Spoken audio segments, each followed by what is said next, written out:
To the naked eye, the Therac 25 looked like any other hospital machine. It was used to provide radiation treatment to cancer patients, but hidden inside its code was a tiny mistake that transformed this machine from a lifesaver to a silent killer. To make matters worse, the flaw was so small that for years, no one even realized it was there. It wasn't until bodies started piling up that investigators began putting the pieces together. But while some tried to reveal the truth, others did everything to keep the machine running, leading to the loss of more and more lives. The most interesting part of all of this is how something so deadly could hide in plain sight for so long. This is how a simple computer code mistake killed 6 people. Its first victim. It was June 3rd, 1985, and something terrible was about to happen at the Keystone Oncology Center in Georgia. That day, 61-year-old Katie Yarborough was receiving radiation treatment for cancer. This wasn't her first session, so she knew what to expect. Katie was being treated with a machine called the Therac 25. Patients would lie down on a treatment table, and the machine would release just enough radiation to destroy cancer cells without harming healthy tissue. The hospital staff would be in another room using a computer to control how much radiation was used. It was a very precise process with no room for mistakes. But that day, the worst mistake was about to happen. As soon as the machine was turned on, Katie felt a tremendous force of heat in her body. Radiotherapy wasn't supposed to feel like this. No one realized it, but Katie just received a massive overdose of radiation, about 100 times higher than what she was supposed to get. To give you an idea, she was exposed to between 10,000 and 20,000 rad, similar to what happens during a nuclear disaster,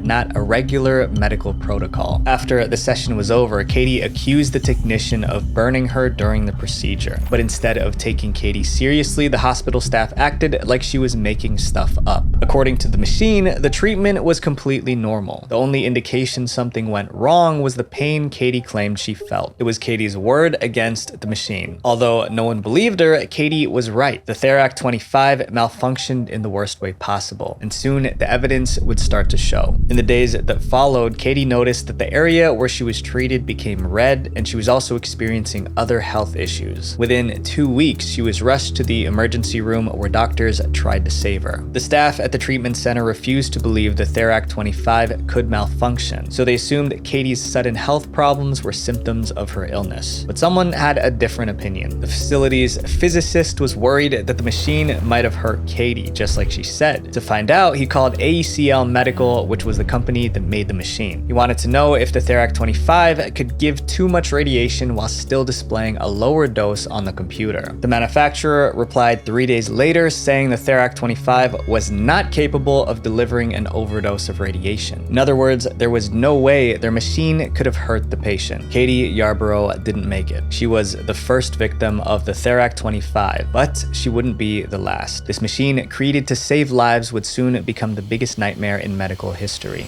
A tragic flaw.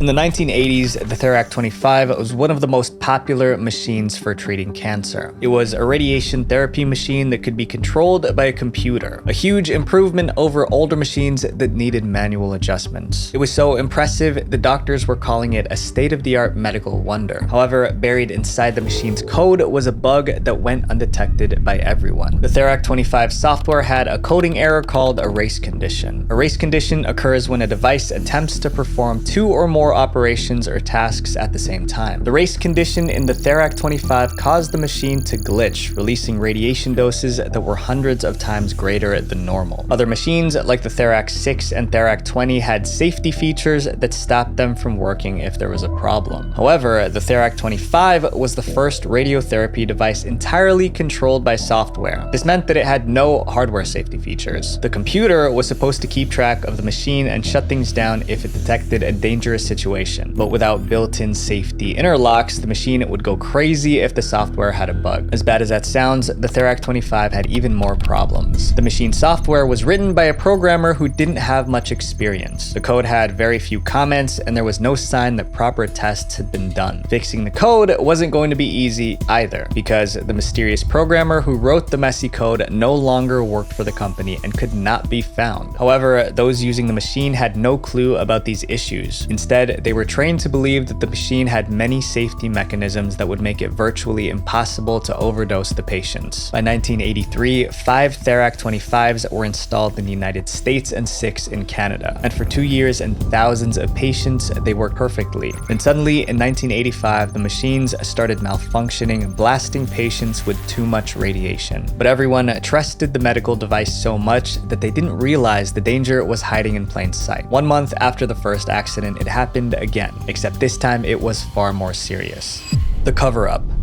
It was June 26, 1985 at the Ontario Cancer Foundation, Canada. 40-year-old Frances Hill was being treated with a Therac 25. It wasn't going to end well. The machine blasted Frances with too much radiation. Her injuries were so bad she needed a complete hip replacement, but she never got the opportunity to do that. Just 4 months later, Frances passed away. The technicians were finally sure that Frances was given too much radiation from the machine, but when they checked the computer, it said that she was given the right dose of radiation. To get to the bottom of this, the hospital staff contacted AECL Medical, the company that manufactured the device. When AECL executives heard about this second problem, they were worried. The company made millions from selling and maintaining Therac 25 machines for hospitals. They didn't want to lose their moneymaker, so they sent out one of their best service engineers to the hospital to investigate. This is one of the most upsetting parts of the story. After the second incident, AECL knew that there might be something wrong with their machine, but they didn't pull the machines from use or warn the other hospitals to be careful. The machines remained in operation. Instead, they just sent a service engineer and waited for his report. Meanwhile, people in other hospitals were still using the machine, risking their lives. So what did the engineer discover when he looked into the Therac 25? Did he find the killer code? ACL's engineer arrived at the facility and ran multiple tests on the machine. However, it seemed like the long trip was just a waste of time because everything was working perfectly. He carefully ran test after test, but each time the Therac 25 behaved as expected. Since he couldn't pinpoint the problem, he decided to guess what could possibly cause the machine to malfunction. He figured the only way such an overdose could happen was if some parts inside the machine were in the wrong position. For example, if the scanning magnets or X-ray target weren't lined up correctly, the patient could be hit with a strong beam of radiation. To solve this problem, the engineer redesigned the micro switch circuit, allowing the computer to identify if something went wrong. The company also added the modification to all Therac 25 machines in other hospitals. However, AECL didn't tell other hospitals that 2 patients had already been injured. They just made it seem like they were upgrading the machine. AECL Medical breathed a sigh of relief, thinking that they had solved the problem. But that was far from the truth, because the accidents were about to get worse. Barely a month after they upgraded all Therac 25s, another accident occurred. This time, it was at a hospital in Washington and the patient was badly hurt. When the hospital staff sent a letter to AECL Medical once again, they responded with a letter detailing the reasons why radiation overdose was impossible. But just a few weeks after AECL said they weren't at fault, something happened in a hospital in Texas that held the key to finally solving the mystery.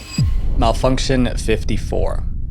It was March 21st, 1986. Ray Cox was undergoing radiation therapy at the East Texas Cancer Center in Tyler. This was Ray's 9th treatment session, so he knew the drill. He was guided into the treatment room by a technician who helped him get settled on the Therac 25 table. After Ray was positioned, the technician moved to the next room where the control computer was set up. She pressed a few buttons on the computer and the Therac 25 turned on, starting the radiation treatment. But as soon as it powered up, Ray realized something was wrong. Instead of the quiet hum of the machine, he saw a flash of blue light and felt a burning sensation on his shoulder. The machine also began to make a strange buzzing noise, a sound that Ray never heard in any of his previous treatments. Ray rolled off the table and called for help. When the hospital staff arrived, Ray explained what happened to him on the table. It sounded like he was given too much radiation. However, when they checked the machine, it showed no signs of an overdose as usual. But the case was reported to Fritz Hager, the staff physicist at the hospital. It was his job to ensure that the radiation doses were safe. After what happened to Ray, Fritz looked into the problem. The technician who ran the machine during Ray's treatment remembered seeing a weird message pop up on the screen. Malfunction 54. It was an error code she'd never seen before, but little did they know this error message would be the answer they've been looking for. Fritz contacted the machine's manufacturer, AECL Medical, but this time they lied. AECL insisted that the Therac 25 couldn't deliver deliver an overdose and that no other accidents had occurred previously, which was obviously completely false. ACL tried to shift the blame, suggesting that the hospital might have an electrical problem that messed up Ray's treatment. However, Fritz Hager was far more stubborn than anyone ACL has ever dealt with, and he wasn't satisfied with their explanation. He called the company again and demanded they send engineers to test the machine. Reluctantly, ACL Medical agreed, and 2 engineers arrived in Texas a few days later. But no matter what the engineers tried, they couldn't replicate the error. The mysterious Malfunction 54 never appeared again. Meanwhile, Ray Cox, the man from the accident, passed away, becoming another victim. And 3 weeks later, another patient passed away. Fritz Hager was furious. As the hospital's staff physicist, he felt responsible for the 2 lives lost on his watch. Fritz knew there was something wrong, and he was determined to prove it.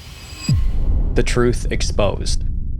Fritz couldn't stop thinking about the Therac 25. He was obsessed with figuring out why it was hurting patients. He had only one lead. In both cases, when the accidents occurred, the machine displayed a Malfunction 54 message. But Malfunction 54 was not mentioned in the Therac 25 manual, so what was it? Hager decided to investigate by creating the conditions under which the incident occurred. Fritz and his radiotherapy technician locked themselves in the radiotherapy control room, working into the night and through the weekend to try to reproduce the problem. As they tried to trigger Malfunction 54, Hager noticed something important. The Malfunction 54 error only popped up when they changed the machine's settings quickly. That's why the engineers ACL sent didn't encounter the error. They were operating the machine slowly. To trigger the overdose, you needed to type quickly, the kind of speed that an experienced operator might have. Fritz realized the coding error was a race condition, a glitch that happens when multiple processes try to run at once. In the case of the Therac 25, the race condition was triggered by the operator adjusting the machine's settings rapidly, causing it to deliver a full power electron beam when it should have delivered a low dose X-ray beam. This also explains why the Therac 25 worked for years without any problems. When it was new, technicians took their time using it. However, as they became more familiar with the machine, they used it so fast that they accidentally triggered the race condition.